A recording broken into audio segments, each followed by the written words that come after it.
The People's Action Party in Singapore, for me, I think the most successful independence movement historically over the last 100 years. And I'm coming up with a book early next year.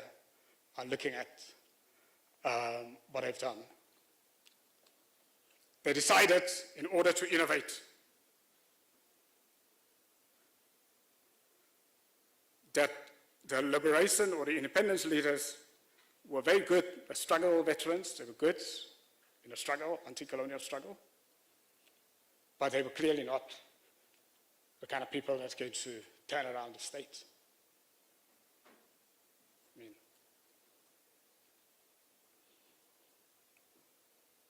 guess what they did? They decided to fire more than 50% of the People's Action Party's National Executive Committee in one go, and more than 50% of the Parliamentary Caucus. Anyone who was corrupt, anyone who was incompetent, anyone who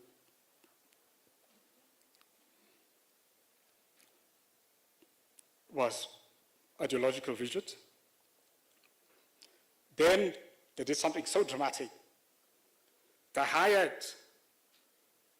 a recruitment agency from outside the country. And they made a call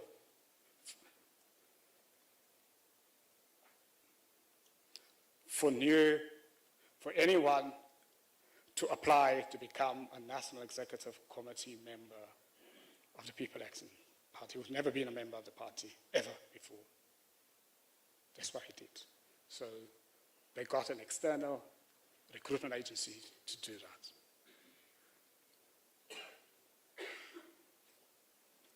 Obviously, what then happened, there was a revolt from the old guard, from the veterans, and so on. The party survived it, barely. But that was the turnaround. That was Singapore's miracle, the start of that miracle, because they brought new energy, new ideas. People didn't think like the past, and so on. Now, Joe talked about moral collapse. That's very, very important. A big part of why we have corruption failure is a moral collapse, but we have to look at a moral collapse much more broadly. We've got a crisis of our moral institutions across all sectors have collapsed. So in politics, or liberation movements also have moral frameworks that have collapsed. Our traditions also have moral frameworks that have collapsed. Means get corrupt traditional leaders, corrupt so-called kings. In our business also, there has been the same. Our trusted professions, we've got in a society, there are trusted professions. With a medical, with an audit, I don't know whether I should include law. So when I say trusted professions, are those with codes of conduct. You study very long, there's a code of conduct, there's peer conduct, that have collapsed. 2 years ago, I was asked by the Law Society of South Africa to run a workshop on ethics for all of for the lawyers in the law firms. So you would ask, where is their own internal codes of conduct, and so on. So we're going to have to reverse that. The good thing is, societies have turned around moral collapses. They have. South Korea, for example, you think about South Korea, the economic miracle. What they did was they fostered, in the 1960s, a mass movement to turn around the tide against corruption and to restore moral accountability. It started at a village level across in all sectors of society, in the professions, and so on. Singapore did the same. Even Japan did the same. So it is possible. So a grassroots-based movement not politically driven, but a grassroots-based one. So, I mean, that's a good thing. It is possible. And to conclude, for me, if the Defend Our Democracy initiative could be the beginning of such a grassroots campaign, but it has to go across politics, has to go across ideology, has to go across sectors, and it has to be separate from party politics. Thank you.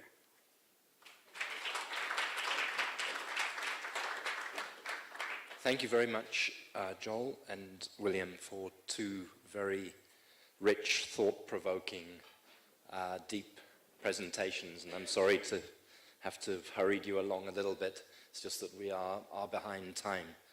I think what we've heard from both presentations is that democracy is not an end in itself. Democracy is a means to an end. And the end that we seek is justice, dignity, equality, human rights. But it's only when democracy is on a path, and clearly on a path to justice, equality, human rights, people's dignity, that democracy itself becomes self-sustaining and sustainable and protected from capture and protected from abuse. So we heard from Joel about various aspects of how central inequality is to democracy, how growth alone doesn't take away inequality, how even poverty reduction alone doesn't take away inequality, and why the democratic state needs to exercise its power over issues such as economy in order to move towards those greater objectives. And we heard from William about these key components that must function in a democracy: leadership, anti-corruption, competence, and doing away with rigid ideology, innovation. So very thought-provoking. We have only 10 minutes. We're already quite way behind time, but I think it would be remiss not to allow a few minutes just for brief comments from the floor. But please keep them brief, and please, in your comments, because the program talks about 10 minutes to help formulate resolutions, come up with ideas about how we might take these issues forward and with solutions. So can I see anybody from the floor who would like to speak, comment? Is there a hand? Okay, I can't, the light is shining in my eyes, but we can take the microphone. And please, when you speak, just introduce yourself. And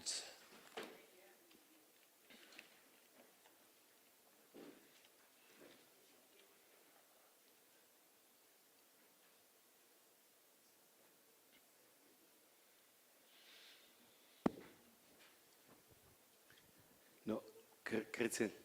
My name is Mr. P.R. Bonkos Raphael from Joburg, from Sabile Community Women's Center, where I'm based at KZN, Itepen, Nanda area, Matiwe. Thanks for being here also, and defending democracy. First and foremost, I won't dwell too much of what you've been saying, and I appreciate it very well. But now, in terms of respecting our human rights and our justice and equality, in where we're based in our locale, where we are facing the challenge of water problems, yet affect our senior leaders, they're ignoring it, or they are assisting us by giving us a water tank, yet affects also they're disturbing our mind. So my concern on that, while you are here, will you please just assist us when you are saying defend democracy by looking where you come from back? You remember packet system in that apartheid time and where we are now.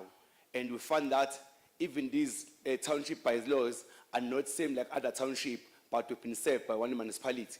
So in terms of defend democracy, how can you give us a green light so that we can tell our community where we are now in democracy?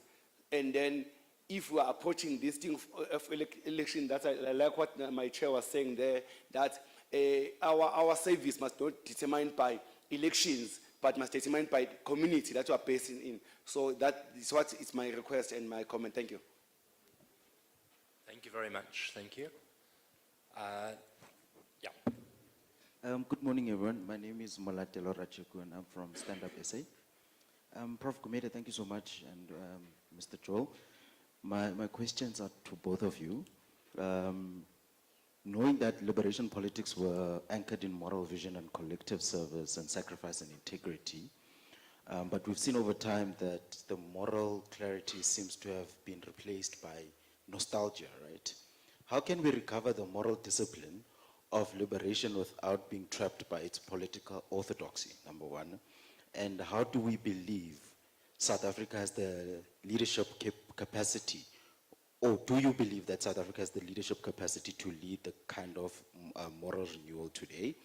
And then to Mr. Joel, the emergence of a black capitalist middle class is one of the biggest economic outcomes of our democratic transition. Given this, do you believe that this class has the capacity or even the appetite to lead South Africa moral democratic renewal? And also, if not, where should the renewal come from? Civil society or grassroots movement, or a re-energized youth constituency that still believes in the democratic project? Thank you so much. Thank you very much. Can I see one more? Okay, I see two more, and that'll be three more, but very, very brief. So, starting this side. Oh, four more. Okay, I'm going to get in trouble with the organizers. We'll take the four hands. 1, 2, 3, 4. The last four, yeah. Okay. Why is our constitution so silent, or our constitutional court judges so silent on the misappropriation of power and delivery of our democracy? And the second thing is then, should the president be appointing the constitutional court judges, or should the constitutional court appoint the president? And we need to think differently about that. Thank you very much. Over to the left-hand side, Catherine. Yeah. Good morning, everybody. A quick question and a plea to everybody present here. My name is Catherine Hunter-Shubani, and I'm from DOD National Committee. We've heard this morning, there's been a big emphasis on the words accountability, which, thank goodness, I think that should be high on our agenda, and importantly, civil agency. I'm wondering, where is the conversation happening? This is where my plea kicks in. Can we please talk about it everywhere? That we've spoken about morality, moral code, and we've had several sort of nuanced ideas about what this is. Where, and I'm going to very simply assume that the morality is to do with doing the right thing and caring for people and respecting people. All civil participants, civil people. Where are we giving attention to the fact that we have such different attitudes to authority arising out of, and I am hinting at the fact, not so hinting, that there's a tension between attitudes to authority that arise out of, in particular, two major influences in all our lives, and that is traditional culture and religion, from which I also come. So I'm not talking as an outsider here. That we are brought up to see leaders as people that we must listen to and that we must respect. And that word respect often gets abused. So young people in particular are not encouraged to challenge older people because it's seen as disrespectful, whether what older people are saying or not is valid or legitimate or something that the younger people believe in. And I want to know, why is it not higher in the public discourse to be unpacking the words respect? What does it mean to be respectful and how to demonstrate respect? given these very powerful influences that we've all been subject to, with regards to authority? Because how do we call people to account if we are hesitant to challenge people? Thank you. Thank you very much. Over here, yeah.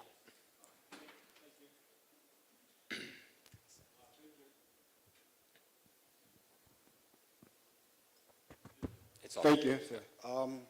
I'm Martin. I'm from Northwest Province, from Dr. Kenneth Kaunda Civil Society. Some of my questions or concerns are already covered by previous speakers. Let me go straight to Mr. Joe, and you spoke about inequality. I just wanted to hear what is your view about the implementation of NHI, the National Health Insurance? Thank you.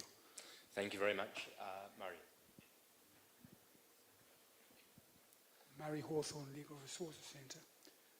William, is there much to learn from the educational systems of the countries which have turned themselves around? Thank you. Okay, we're going to go back to our speakers, but Joel and William, literally 3 minutes each, because we're almost 1 hour behind on the program. So I'm sorry to be curtailing. They were very big, important, serious questions, but you're going to have to be concise in response. William, do you want to start? Absolutely. No, thank you for those questions. I appreciate it. Let's start with the education system. I'm not going to respond to all of it, but just the ones I can. Absolutely. I would, I mean, if I could change anything since 1994, I would focus all kinds of empowerment, BE, everything, take it all out and focus fully on education. Fully on education, nothing else. Because that for me is the greatest empowerment. And I know, and I was a supporter at the beginning. I mean, I possibly was one of the first people who wrote about it in 94 or 95 on BE. But I think what we need to do is refocus it on education and try to get a globally competitive education. So to get every child in our country to get an education that is globally competitive, that you can leave this country and be competitive anywhere else. And I think that's the key thing. I mean, that's what the Chinese have done. That's what Singapore has done. I mean, just think about it. You think about the British colonized Singapore. The British. By the 1980s, the British began to use Singaporean mathematics in their schools. Now that is, so it means we have to think differently about what is decolonization. We have to think differently on the terms that we so easily use. Is decolonization, what is it in education, for example? Is it, in my view at least,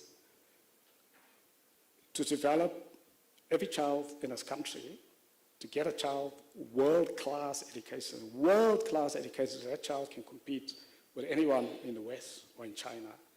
And for me, that would be decolonized education. On how do we change our moral frameworks? Now, one of the reasons why we are stuck in this sort of moral morass is that we've got computing moral frameworks. People don't accept the Constitution.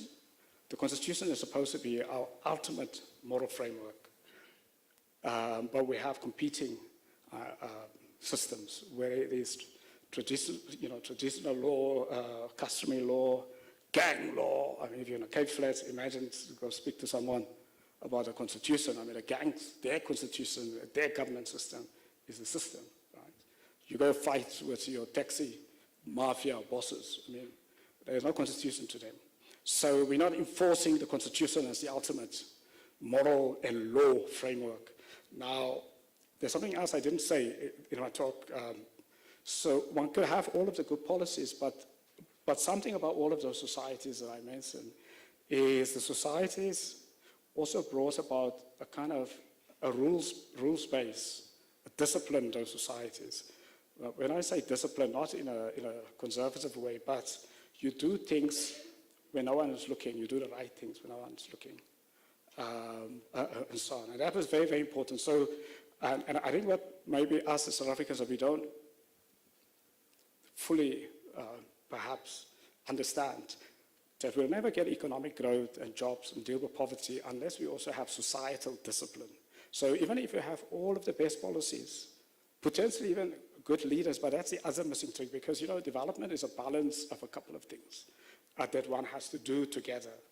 And one can only do it as a country if the country has the imagination and the flexibility and not ideological, because the thing about ideology, it locks individuals and countries, it locks agency, because you're fixed on ideology, so the ideology will lead you, so you can't think beyond that ideology, and so on.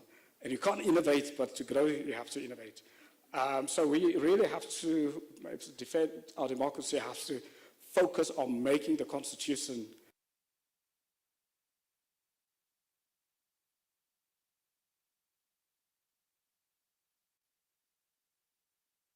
at a local level. Just at a local level, it's going to be very important is to organize at a local level, build movements civil movements at a local level, build entrepreneurship at a local level. I know we always talk about civil movements, but we have to talk about entrepreneurship as possibly more important at a level. And the nice thing at a local level, because that's when people vote, there's a few people that are voting at a local level. So voter education to get people to vote for competence rather than for ideology or slogans or singing or the past and so on.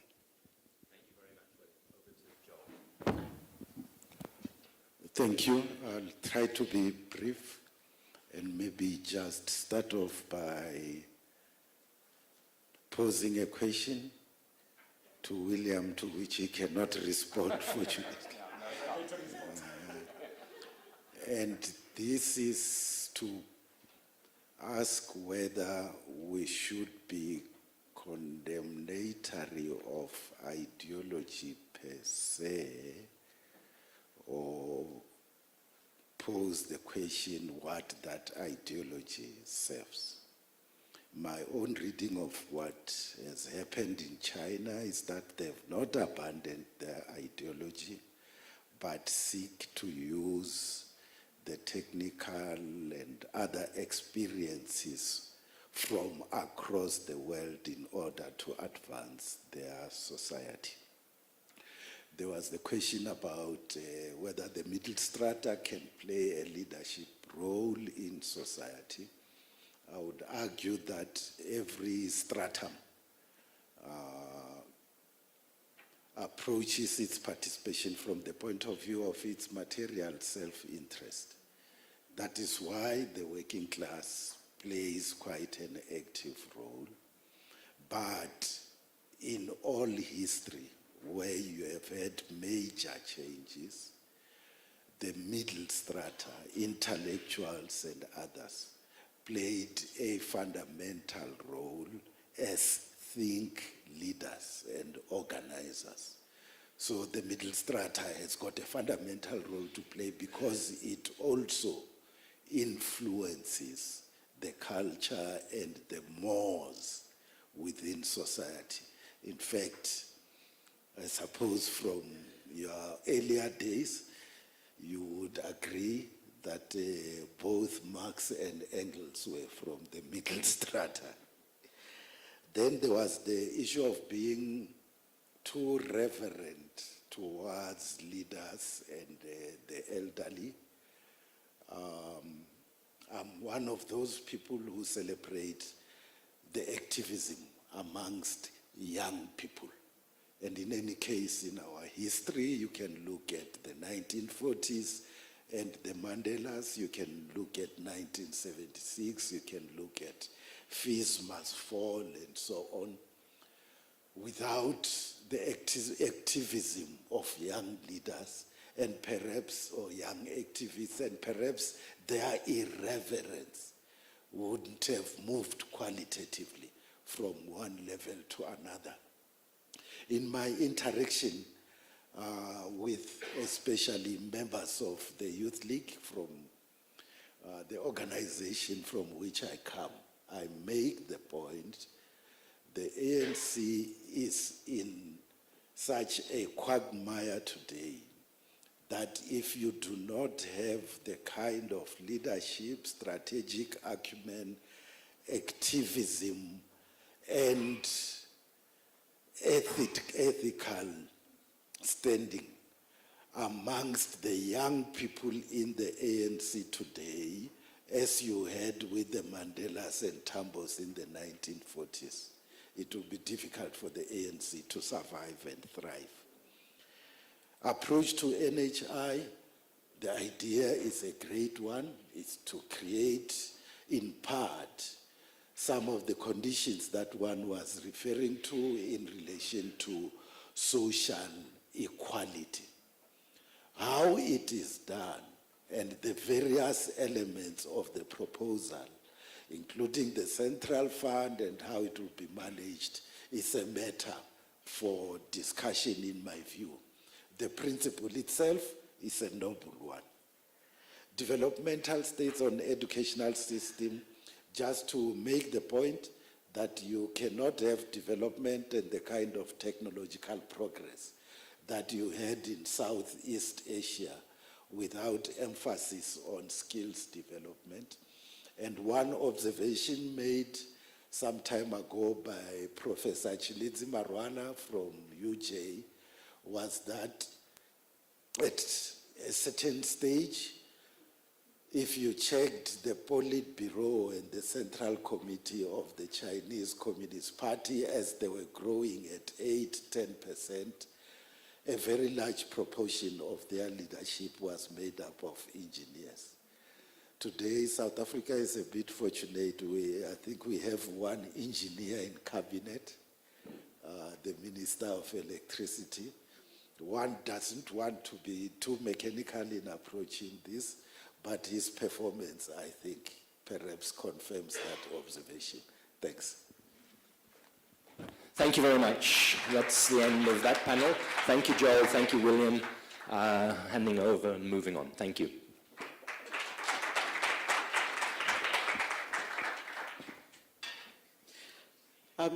Thank you, and in the interest of time, we will be moving swiftly along. Apologies once again for the run-overs, but it is becoming abundantly clear that some of these conversations are very important. And now I would like to hand over to Kathy Burnham for an item that relates to someone who has left me very big shoes to fill.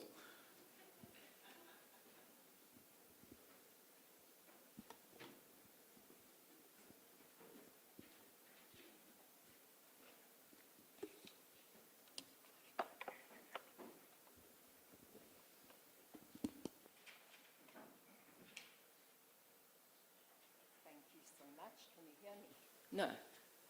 Hello. Right. Please excuse my referring to... Thank you. I love having a big orange Defend Our Democracy brand right in my face. Please excuse me from referring to my computer, but my old-fashioned memory bundles are running out rapidly these days.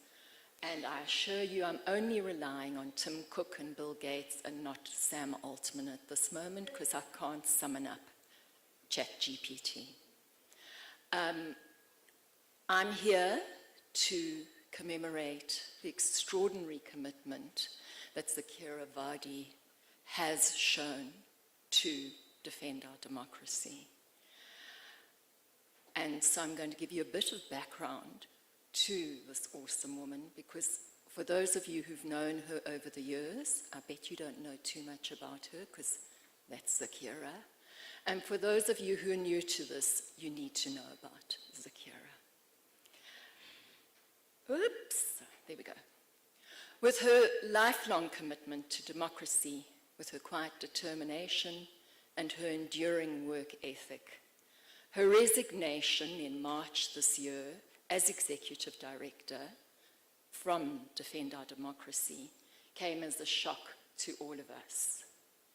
As the founding executive director, she was not only the pillar of the organization, but DOD was founded around her DNA, okay? So I also need to say that when her announcement came through, those of us who were on the Zoom call, the National Committee, were stunned into silence. And for a vocal group of Democrats and activists, that's unusual. At the next meeting, with members of the staff, everybody was in tears. So let me tell you a little bit about her. I'm going to take you back a decade to 2015, 2016, when after serving at the Lenasia Rising Sun, she joined the Ahmed Kathrada Foundation, which had been going since 2008 under the very capable and amazing Sean Bolton. And she was fortunate enough, I think, to land up as the editor of, if you excuse me, I'm going to use this term, Uncle Cathy's book, The Triumph of the Human Spirit, which was a recollection of his time visiting Robben Island, the museum that he was central in establishing as a beacon of hope versus a place of deep pain and incarceration. She was the editor at that time. But let's also cast ourselves back to 2015, 2016. President Zuma's reign. He was our head of state and was actively plundering and capturing with great alacrity, and it was up to civic society to connect the dots, as another one of our great stalwarts, the late Pravin Gordhan, would describe it. And it was Uncle Cathy's landmark letter to Comrade President Zuma on the 31st of March 2016, urging the president to resign, that served as a key catalyst for civic society and to get us into action against this powerless state. Zakira once mentioned to me that it was for her a great privilege to press the send button on that email to all the media in this country. And with that began a new wave of civil society activism, spearheaded by AKF and other organizations. The AKF established the Strengthening Democracy program in a need for a voice to counter this abuse of power, and Zakira was appointed the manager. I'm sure that many of us here will remember those spectacular orange overall and orange mask campaigns targeted against COVID-19 corruption and harnessing so many of our broader national organizations. It was at that time that DOD was established and initiated by Reverend Frank Chikani, Reverend Mohsen Kla, who unfortunately has resigned as chair, Trish Hanakum, Sheila Sisulu, Dr. Faisal Randera, and many other struggle stalwarts. Please forgive me if I've left some of these key people out, with the Kathrada Foundation driving it. She was seconded to help with its launch and was later appointed to head up its work. Many of us here were at the landmark Conference for Democratic Renewal and Change, which established our DOD as a formal movement. What followed, and not wanting to take Naledi's moments, was ongoing work against state capture and corruption, strengthening whistleblower protection, the pioneering Anti-Corruption Week, electoral reform campaigns, 2024 mass election observer campaigns, regular dialogues and discussions on constitutionalism, and support to the organizations present today.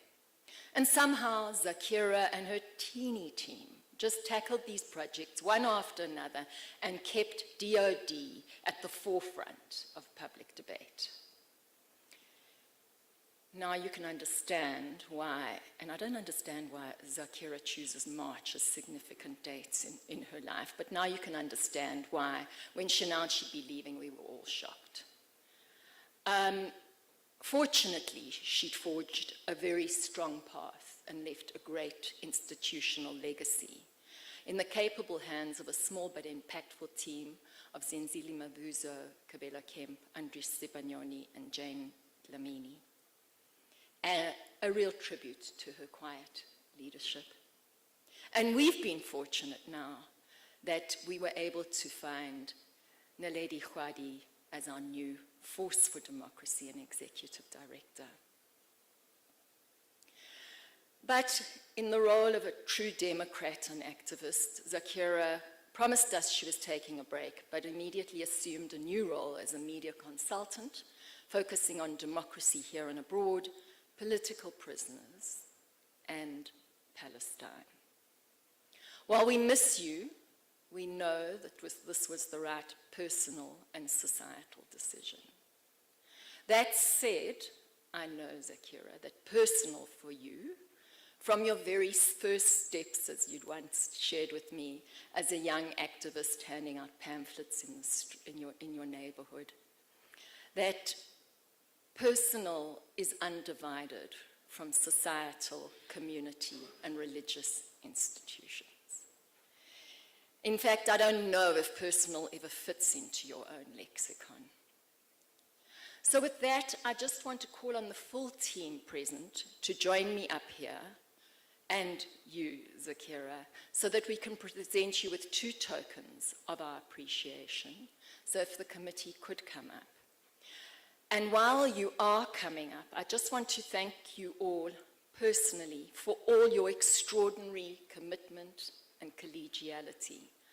I, unfortunately, and it's not about me, but I, unfortunately, will be reluctantly resigning today as I've got to commit myself to an adventurous PhD in AI law, human rights, and justice. And I didn't put my hand up to respond to what are key concerns, but it's here that I just want to lobby on my point, because for me, it's become a key mission now to find a global legal mechanism to truly prosecute the tech hegemony, the oligarchy who collude with King Donald J. Trump. And that is assumed, and I need to share the statistic, and I know, Comrade Joel, you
three, 1, 2, 3, 1, 2, 3, 1, 2, 3, 1, 2, 3.